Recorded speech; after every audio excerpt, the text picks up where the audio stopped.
little discombobulated, but we'll get it all straight. I'm going to give Facebook a little bit of time to notify everybody that the Warwick's page is live with you too. So I'm going to fill a couple minutes of airtime. So sit back and relax. So just a little bit about who we are. I'm Julie Slavinsky. I'm the Director of Events at Warwick's. And for anybody that is new to Warwick's, maybe some friends and family of yours are tuning in with us, you too. Warwick's is located in La Jolla in San Diego, California. And we are not the oldest bookstore in the country, but we're the oldest continuously family-owned bookstore in the country. So yeah, Nancy Warwick's grandfather started this in 1896 in Minnesota and he was a forward thinker. He moved to La Jolla in the 30s. So he was a smart man. And we've been in the building that we're at right now since the 50s. So we're kind of a La Jolla institute. We're a San Diego institution. So we've been there. We've hosted numerous wonderful authors, and we're thrilled to have you as part of that family of authors that we've hosted. So thank you, Adam. Like I always like to say, and I know people that watch a lot of this with us, any way that you can get a book, you can get it from Warwick's. So support independent bookstores. We're starting to say that October is the new December, so buy those gifts now. You know, and the other thing that I want to say too is I know we're in a voting season. I think that there's something that's going to be on tonight, maybe at 6 o'clock, that some people are going to go watch. So we'll be done with this before that happens. But you could also vote with your dollars. And I know we're in a pandemic and we're in a financial crisis, but buying authors' books is really important. Obviously, it's important for us as booksellers, but it also lets publishers and the powers that be know that this author, we want to hear from this author again. So buying authors' books is very important. And we want to thank Akashic Books for sending Adam to us. So with that, I'm going to start the program and start the evening here. So Adam Smyer is an attorney, martial artist, and I don't want to even say this, but you must be a self-professed mediocre bass player. I was like, I don't want to say that. His nonfiction has appeared in the Johannesburg Review of Books, and his debut novel, Knucklehead, was the sole title shortlisted for the 2018 Ernest J. Gaines Award for Literary Excellence. Congratulations on that. Smyer lives in San Francisco Bay Area with his wife and cats. We love cats. And Lisa Deaderick, welcome, is a columnist with the San Diego Union Tribune, where she writes about social justice issues in her Sunday column, as well as influential San Diegans for the one-on-one series that runs each Saturday. Each week, she's speaking with community activists, academics, volunteers, and other knowledgeable individuals about everything from benefits of music and education and the creative work of notable artists to understanding the importance of representation and inclusiveness. A Chula Vista native, Lisa graduated from Bethune, is it Bethune? Is that how you say it? Cookman University in Florida and Columbia University in New York, and has worked at the Union Tribune since 2008. So they're going to talk for about 30-35 minutes. If you have any Facebook comments, you can put those in and we'll bring those in at the end of the conversation. Lisa and Adam, have a great conversation. Thank you. Thank you. So, hi, Adam. Hi, Lisa. Thanks for making time for us today to discuss your latest book. To start, though, I do want to check in with you and just ask how you're doing. We're more than 6 months into this pandemic. Got these sustained protests against police brutality. How have you been managing? How have you been holding up? That is so kind. Doing well. It's a strange time to be promoting a book. It's a strange time to be promoting a book that seems timely when I started it, a year ago. When I started writing this book, George Floyd was walking around, Breonna Taylor was walking around, and people keep saying, oh, this is a great time for this book to come out. I think it's always a great time for this book to come out. I think it's a kind of a timeless issue, but the way publishing accidentally, coincidentally connects you to a certain time is beyond our control and interesting. It's a very strange time. I personally don't have much of a problem with the shelter in place. Like George Carlin said about home, this is where all my shit is. I'm good here. I didn't necessarily love being exposed to that many strangers anyway. I feel that. I definitely feel that. So I'm gonna be honest. When I first heard about the book, I wasn't sure about it. I was kind of thinking, why are we still holding white people's hands to guide them through how to be basic, decent human beings? And then I read it and was like, oh, okay, this is for us. Like this is the Black folks, because I was cackling through the whole book and also recognizing like it was so absolutely familiar. You know, the entries and the experiences that I've had, like 100%.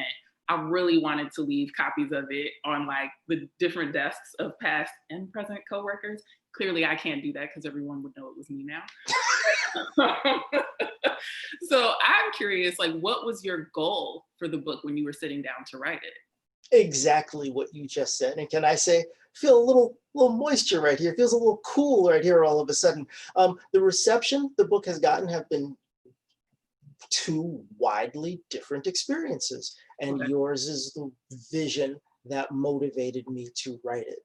I wanted us to be able to laugh at those things. I wanted us to not feel alone when Yeah. those things happen, because the number one thing about those experiences is that they're lonely. Even if you're surrounded by people, even if you're surrounded by friends. I have been in a person's office, actually it was a Chambers, person said something over the top, Mm-hmm. friend on either side. Neither of them heard it, and in fact had edited the statement into something that, while nonsensical, was not racist. And that's the experience, right? It's just to be Black in America is to get the shit gaslighted out of you every single day. And so this was it's a little beacon, just a little, yeah, that happened, and it's a thing, and it's so common that someone put it in a book so we could all laugh about it. Mm-hmm. I want to thank you for that, because especially like in my own career, you know, and thinking about like the different places where I've worked, that has been something where it does feel very lonely and very isolating.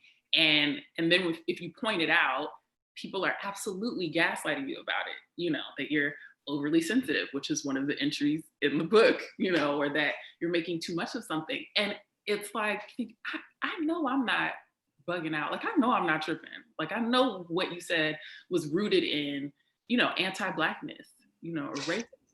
You know, in a way, I feel like the blackest thing that's ever happened in America is Barack Obama getting heckled during the State of the Union address. Mm, mm. It's something only us. Right. That level of disrespect. Yes. There's nowhere you can go. Right. Yes. 100%. So, okay, the voice in the book is Daquan. And so why Daquan? You know, why did you want him to be the voice of this guy? Well, it's freeing. Daquan, for those of you who haven't read the book, is that Black guy you're referring to when you claim to have Black friends. In my world, there's one in every office. I guess sometimes it's me, but it's rather than the opinions coming from someone you don't know, I thought it was more interesting to embody a persona that might live somewhere on the periphery of a person's life, or that we ourselves might be. It's almost, you know, I took a page out of the fiction book a little bit for that, because then it's not just me saying, oh, you don't say that. It's almost speculative, albeit informed fiction on how someone might react when someone says that, how it feels when someone says that to you, maybe what you're thinking when someone says it to you. And so there was just this little remove made me more comfortable writing it, and I felt made it easier to let in no matter who it was, because then you're not facing off. Right. You know, Daquan is all of us, Yeah. right? I'm not all of us. Daquan is all of us. Yeah. Yeah.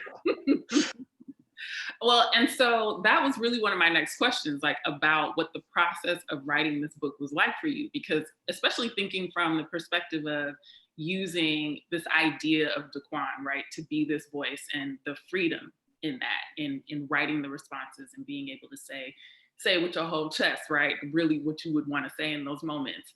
Did the process of writing the book for you give you any closure around the times when you wanted to respond in these ways and couldn't find the words, or didn't feel like it was safe for you to respond, you know, and calling coworkers out? Oh, 100%. And that's just what writing does for me. Writing is a way of almost taking data and copying it onto an external drive that you Mhm. can then put in a drawer rather than just walking around with it on your hard drive all day. By the time I'm done writing something, and it's almost how I know I'm done, I feel differently about it.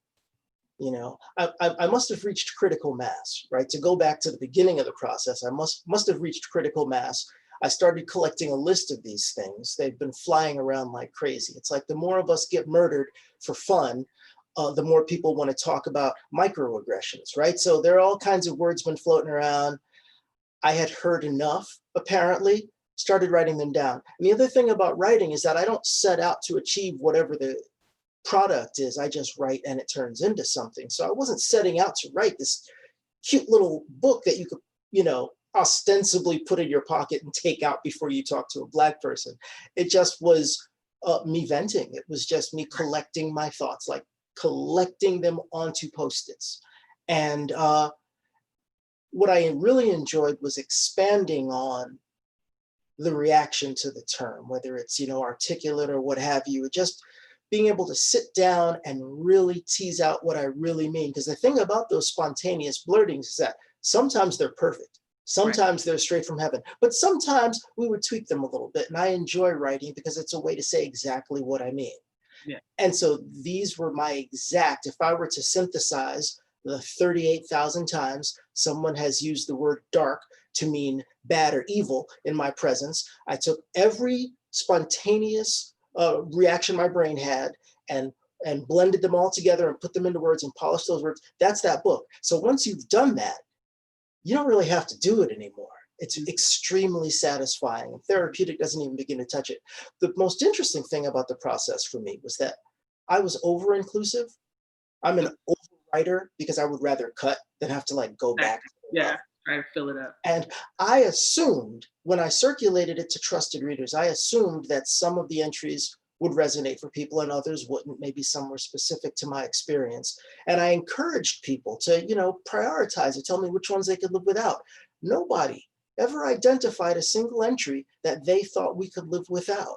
Okay. It seems like every entry resonated for somebody. Not all of them resonated for each person, but every time, if I was told something enough times for it to register in my brain as a potential entry, a bunch of other people were too. And that's, I guess, part of, it wasn't research, but it's on a part of what the book is giving me back, is that this is not just a thing, but it's a really specific thing, like a tradition that apparently is being handed down. Really, yeah, really and truly, it is. And that reminded me of, like you mentioned, certain phrases that get said and being in that moment, not necessarily being able to think, of what you want to say.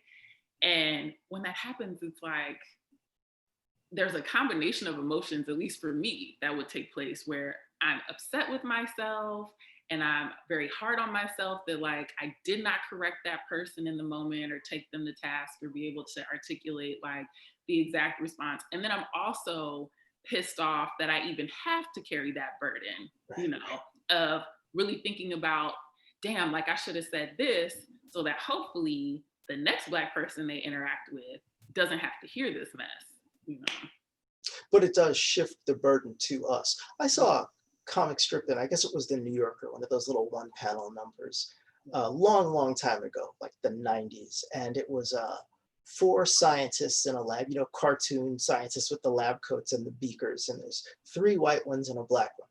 And the first white one is thinking, I wonder what he thinks of the OJ case. And the second one was, I wonder if he supported the riots. And the third one is, I don't know, whatever. And they show the black guy's thought bubble, and it's just sodium chloride, iodine, sulfate, He's just trying to get his shit done. Right. Yeah. And that's the part that people don't fully appreciate when they walk up to you with that look on their face. They thought of something clever or insightful to share with me. I was doing something else. Yeah. I was living my life, and now someone's walking up to me, usually at work, because when it happens outside, I handle it differently. But when someone walks up to me, and then they're saying something inappropriate to me at work, and I understand that enough people have agreed that these things are not to be treated as inappropriate at work remarks, Right. but they are. Absolutely. Yeah. Star.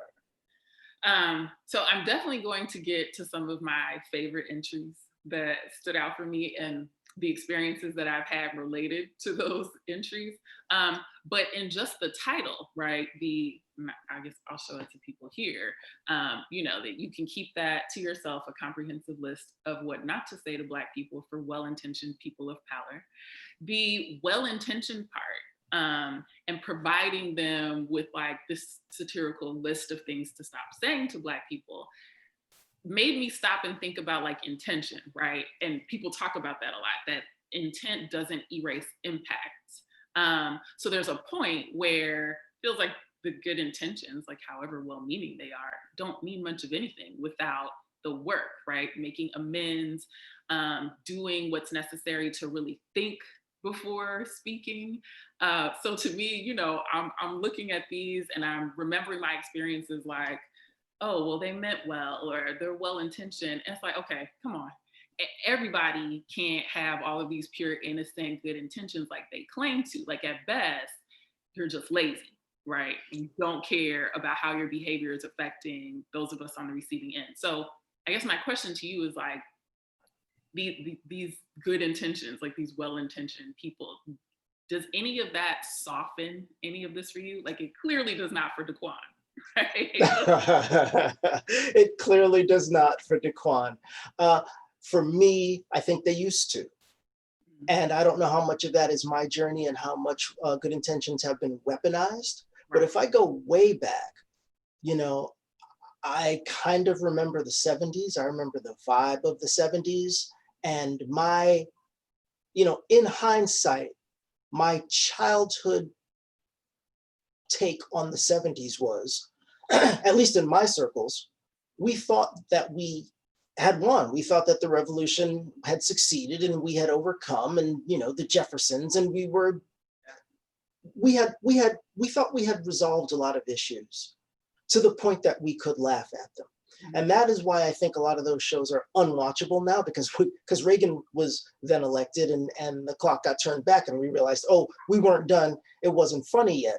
But back then, people had a lot more latitude. You could say things. You could have what you thought were real conversations where you explained to somebody why not to say something, and you felt like you had actually moved forward. Right. Fast forward to 2016, when there are historical events that I sometimes will use to implement policies in my life. There are certain aspects of security, for example, that I never explained to anyone after September 11th. There used to be times where people were like, oh, you're just paranoid. And then that happened. And I no longer explain myself in certain respects when it comes to that, because if you don't know I'm not going to waste my time.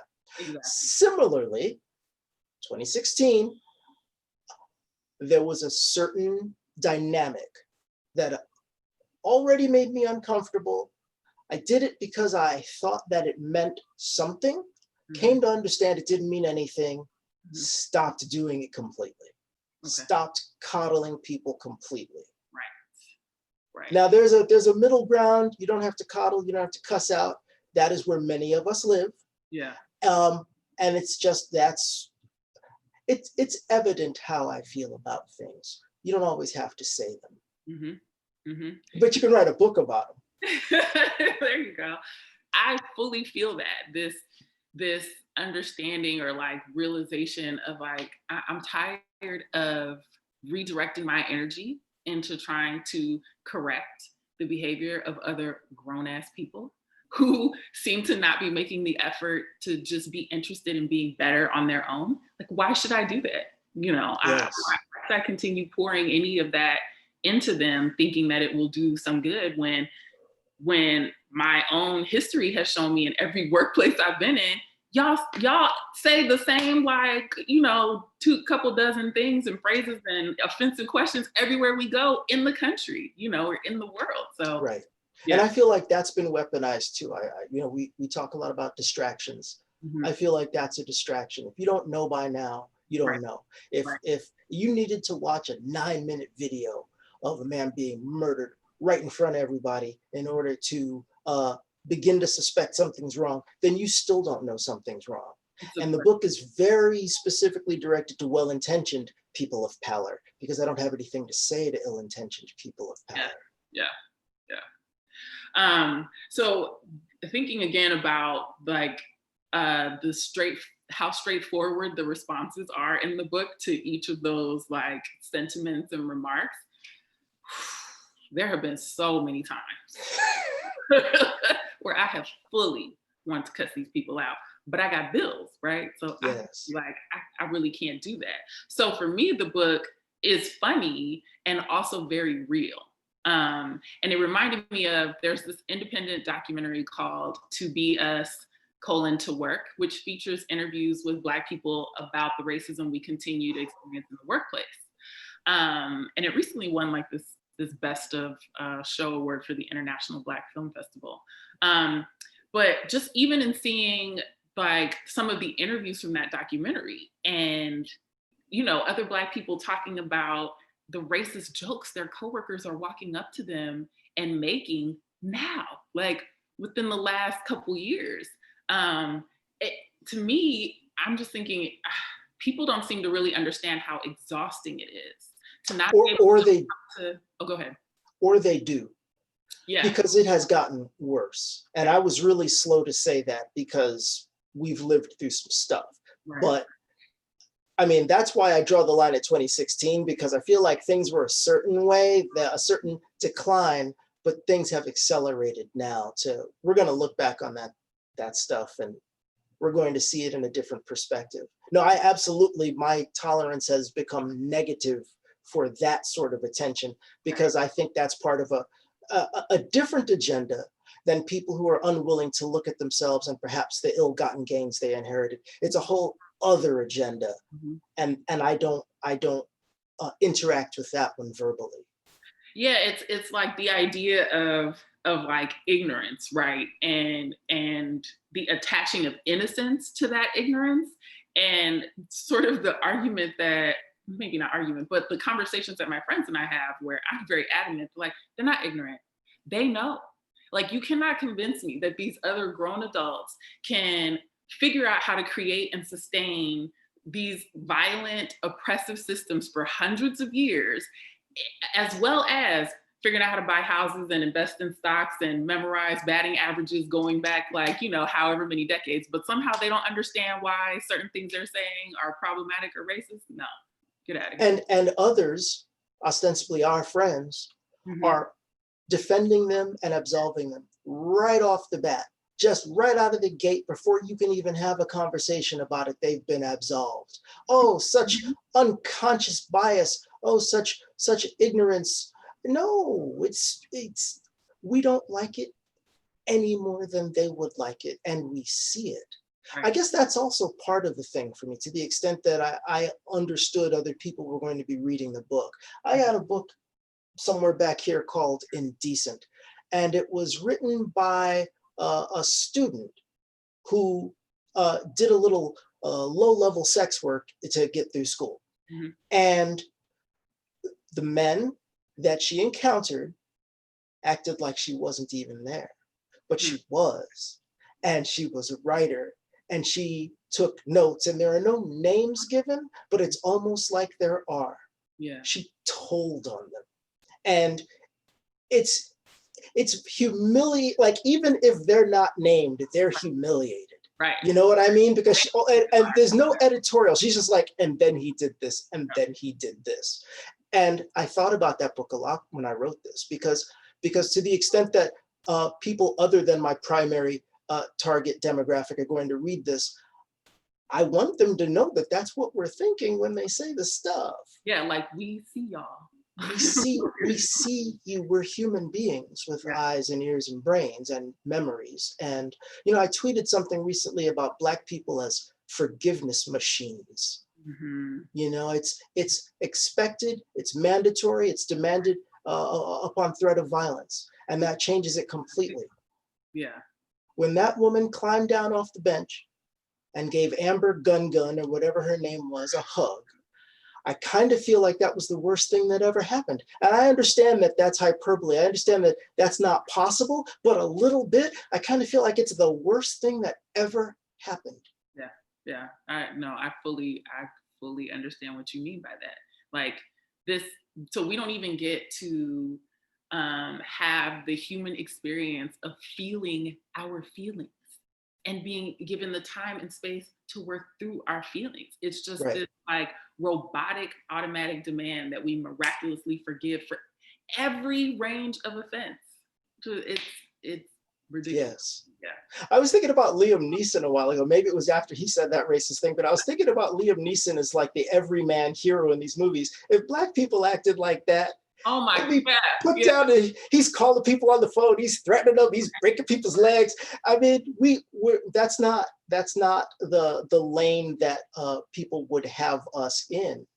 And honestly, this is something else too. Like in different discussions with friends of mine, I was just like, it's very hypocritical because where was all of these calls for forgiveness after September 11th? Mm. You know what I'm saying? Never forget. Right. Literally never Never forget. But we're supposed to forget about slavery and Jim Crow and the things that are happening to us currently. So the dropping the bombs over in the Middle East, where that was a violent response to what was done. I didn't see a whole bunch of like rush to forgiveness happening. Nobody struggled to understand the plight of the disenfranchised Iraqi and their struggles and feeling left out of the promises of a bright industrial future. And no, they had that. They trotted out that poor scuffed up looking man, that man who clearly had gotten pulled out of bed. He was like wearing an undershirt, and they waterboarded him until he was a vegetable. Right. Yes. So just to circle back a little bit with so the straightforwardness of those responses, and then us coming to work and wanting to just be able to come to work and do what we've been paid to do, right? But instead we're constantly having to figure out how to respond to these microaggressions, how to navigate our way through them, because even not responding still feels like a response that can communicate that, okay, well, that comment wasn't that bad, or it's okay to continue engaging with me in this way. So my question to you was going to be, is it disappointing or disheartening for you that this kind of book still resonates so strongly with so many of us in 2020? Well, it's always validating when your book is understood by people. I can't pretend not. I mean, for it to be just my own private hell would be a whole different thing to have to experience. I wish they'd stop murdering us for fun. If I knew when I went outside that I would almost certainly not be lynched, I would give a lot less thought to these things. It isn't the little petty comments. It's the little petty comments against the centuries of blood. That's what gives it its meaning, and everybody knows that. So in a previous interview, you said that your book is hilariously remedial. And that definitely stuck with me because it is. It's like a lot of this stuff, it feels like, y'all don't have no home training. Like nobody taught y'all to like pause first before you let these words fly out of your mouth. We've been working harder and harder to break it down and explain it to them in a way that they might understand, and they still seem to not be getting it. I thought a list was just the ultimate. That's what struck me as satire, and that's the part. It was supposed to be performance art, but kind of the joke's on me because people have really appreciated just having a list. Right. And I mean, because I don't let something go until I feel like I've written it out fully. I did take the time to write what would be mostly helpful things to a person if they truly wanted to understand where Daquan was coming from. Mm-hmm. So it has a secondary purpose, possibly secondary valid purpose, as an anti-racism handbook to be taken purely at that as at face value is sort of nightmarish. But yes, I do think it's very funny that someone would say, just don't say these things and we'll be fine. It's like the humblest starting point imaginable, and it still won't happen. Right. Yeah. That's definitely a big issue there. that they're still just gonna and go on with saying whatever they want to say. And the lynchings have continued unabated Yeah. all year. Yeah, it doesn't stop. It's No, like, they've it's like one of the only things you can count on. unfortunately, yeah. Okay, so I do want to get into a few of my favorites here. Let me grab. Okay, so hair. Do not ask to touch our hair. Do not comment on our hair. You can look at our hair, but keep your childlike, wondrous observations to yourself. Hold them in like a fart. I just, especially as like a Black woman, you know, working in spaces where the entirety of not just my career, but even like my whole childhood, right? Like I grew up here in San Diego. So the Black population here in the county is not big at all. So it was like going into the workforce after growing up here and dealing with all of the microaggressions around my hair, comments and questions, and then being in the workplace and getting the same childish questions and comments and behavior. I was just like, how is this still happening? Like, Right. how are you all still doing this? That you have clearly never cultivated any real relationships with any Black people ever in your life. That like you can be adult and still be asking me the stuff I got asked when I was 7 years old. Against a backdrop, maybe particularly in the last few years, of Black girls getting their hair chopped off by teachers and dreads snatched out by coaches and disqualified from things for having hair. And I mean, it's bad when it's overt, but in some ways it's validating, right? Because that's the same, just don't, because it isn't the actual hair comment literally by itself for me. It's that you're signaling something. Why are you, don't fixate on any of my body parts. Exactly. Because you people have a history of chopping them off. Yeah. Let's leave it alone. It's not, it's really just harassment like any other. Don't make observations about my parts at work. Just try to focus. Like, what does this have to do with me doing my job right now? Yes. Right. Okay, then another one, ghetto. The gentrification of the word ghetto is delicious irony. It sits next to urban in the dog whistle drawer. Your Uncle Scott referred to the White House as a ghetto for 8 full years. You can keep that word to yourself. If you would like to see a ghetto, follow someone home from a Kid Rock concert. And so like that, for me, reading that entry, obviously like I was dying. And also it reminded me of an interaction with a coworker where we had this like offsite parking structure we had to park in, and it wasn't well lit, and it was kind of dirty, and it didn't always feel that safe. So during a staff meeting, they were talking about how they were going to do upgrades to it. And this white coworker turns to me and she's like, oh God, thank goodness, because that parking structure is so ghetto. It's just really so ghetto. And I looked at her and I've heard this before, right? And haven't been able to come up with a response, but I was so proud of myself that day because I looked at her and I was like, oh, I know, it's so trailer park, right? Yes. And the horrified look on her face when I flipped it, you know, lets me know like, yeah, exactly. So you know what you're doing and you know how racialized that is. Because once I turned it and made it about the group you belong to, you're so offended now. Instantly. Yeah. Yes, absolutely. It's not unconscious. Like you said, these people are remembering baseball stats and where they live and how to play video games. It's not, no, the brain works fine. There's something else going on there. And then, where is this one?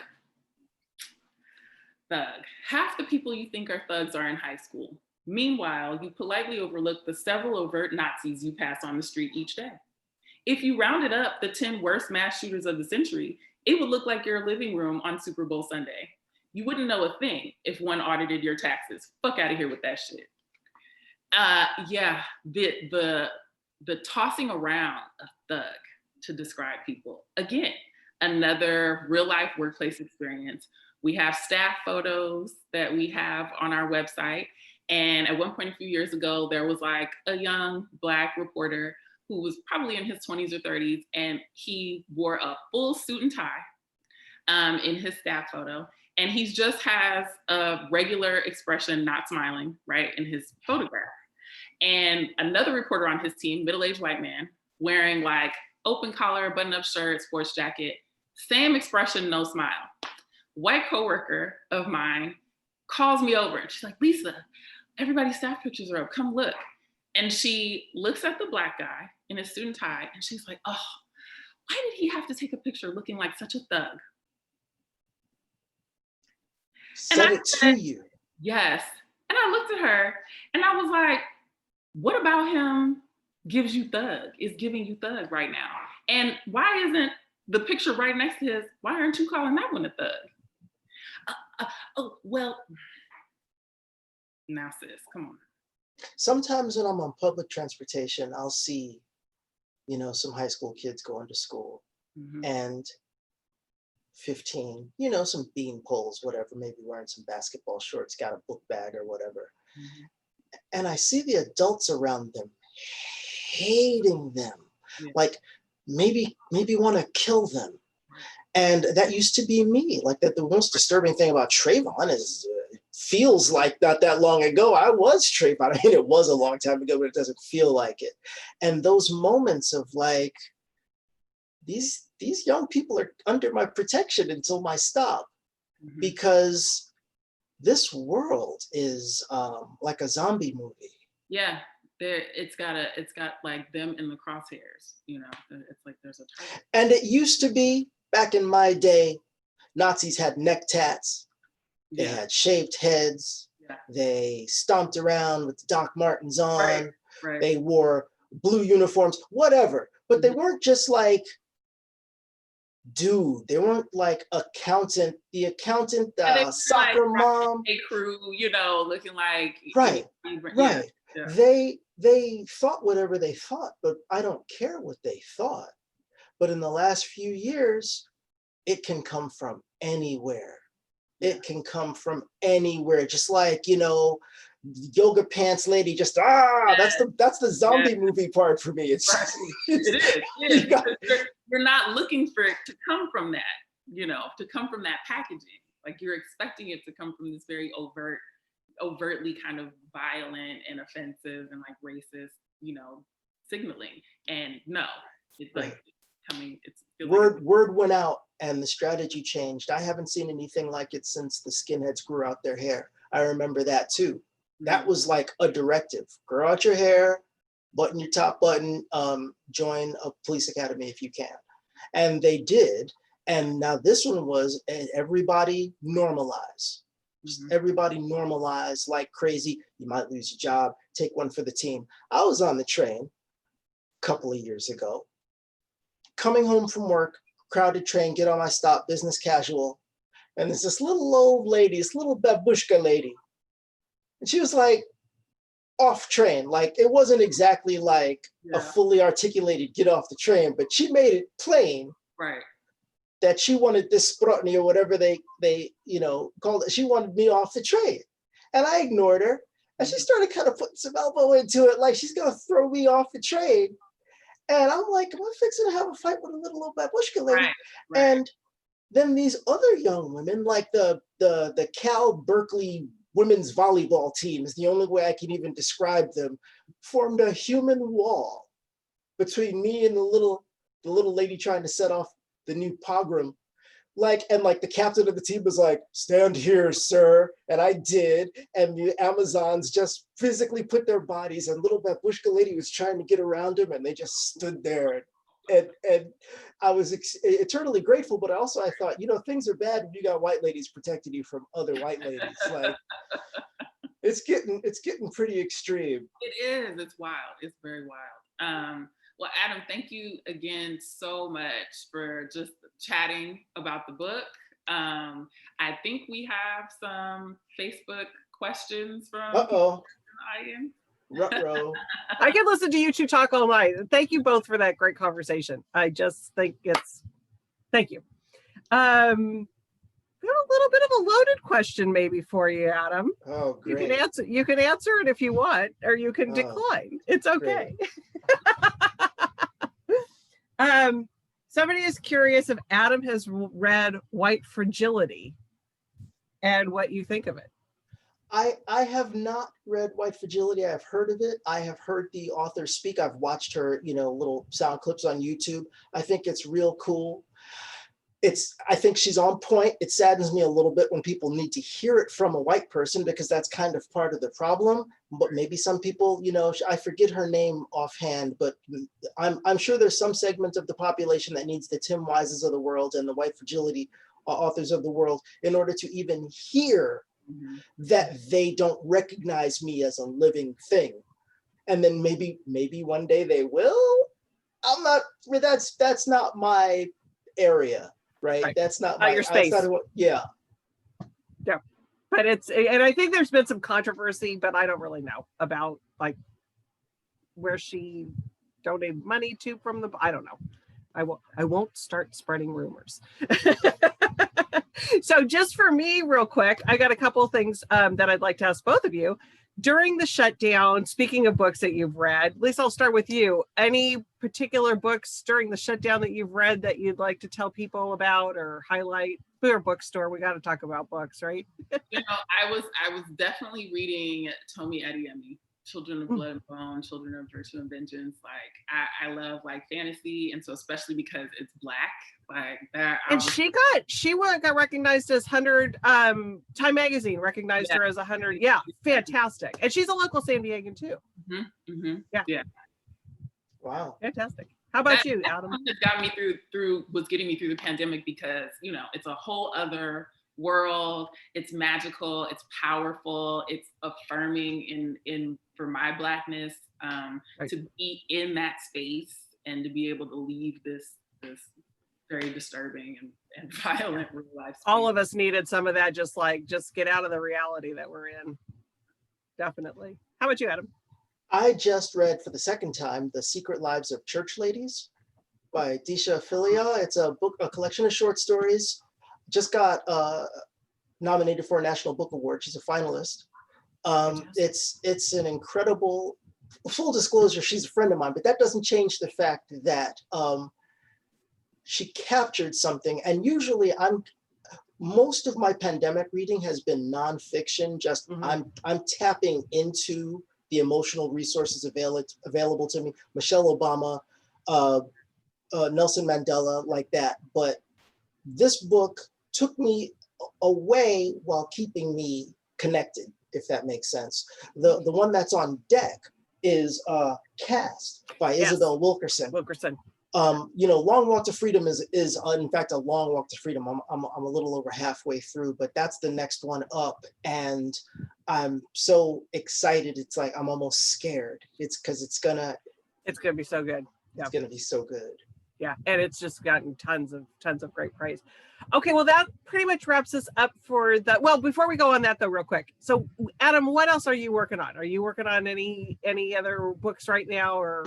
I'm working on all kinds of stuff. Yep. Who knows? Okay. Maybe nothing will come of it. Maybe something. But I'm always writing.